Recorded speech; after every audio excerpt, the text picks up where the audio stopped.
I'm Paula. And David. And welcome to David's Wealth of Knowledge. Today's topic is the car industry in South Africa.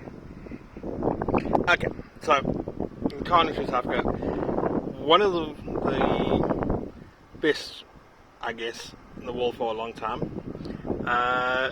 dates right back to when the first car was imported into South Africa. I think old Daimler Benz demonstrated for then President Paul Kruger. Anyway, a bit of time passed, but 1920, Ford set up a plant here. Henry Ford himself actually came out and helped set up the plant. Chrysler as well, before in the days of GM, came and set up a plant here. And we started building our own cars here, and they were very popular, and cars grew rapidly as a mode of transport in South Africa. And it's very interesting. So for a long time it was dominated by Ford, by Chrysler. There was various other little brands here and there. Then obviously, unfortunately, came apartheid era, and things got a little bit interesting there. Okay, so various companies obviously started leaving South Africa and so on, but other companies were also coming in. We had the Germans arriving, Mercedes, BMW, we had Volkswagen arriving after the war, and our productions still carried on. They all built plants here. Toyota built a plant here. One of the interesting things about South Africa, in terms of the cars and car production and apartheid, is the fact that because the industry was so large that the job reservation that existed at the time, which was jobs for whites basically, the industry was so big that that actually fell away, and it was one of the first of the manufacturing industries where the workforce was largely black, which is quite interesting. Anyway, so we had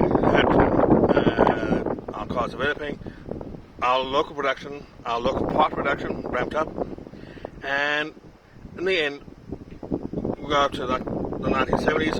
Chrysler faded away, unfortunately, especially after the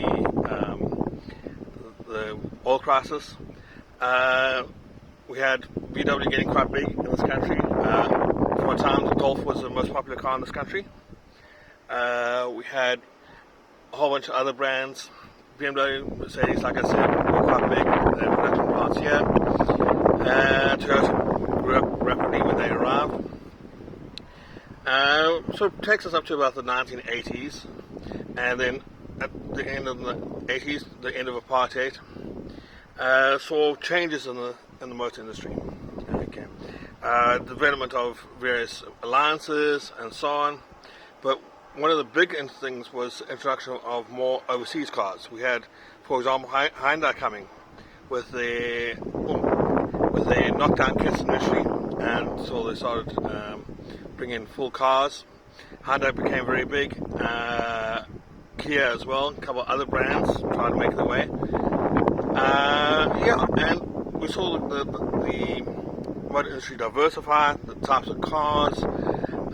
Obviously, in line with international trends, SUVs or crossovers became very big. And obviously we now have the arrival of the Chinese. A lot of big companies there, Chery, GWM, and so on, bringing in their own brands. And allied to that is the increase, obviously, in terms of electrification. We had initially hybrids, but now we're seeing full EVs. But now the sad thing is, most of these cars are full imports. So our motor industry, our motor production in this country is facing a bit of a watershed moment, because unfortunately there isn't a base really for some of the more advanced tech. Okay. BMW still has a plant here, Toyota still has a plant here, and Toyota's plant just down the road from here. So there is still a lot of work that is done. I think we build, for example, all the right-hand drive X3s, okay, for BMW. So there is a huge capability here, but it needs to be deepened, I think, especially if it wants to keep up with what is happening overseas. So, yeah, the motor industry in this country is very much a cornerstone of modern South Africa. And, yeah, so it's a good thing to see it succeed. And, yeah, lots happening. It's always a good thing, I think. And we can see how it goes in the future. That's my knowledge. Thank you for listening, and please like and subscribe.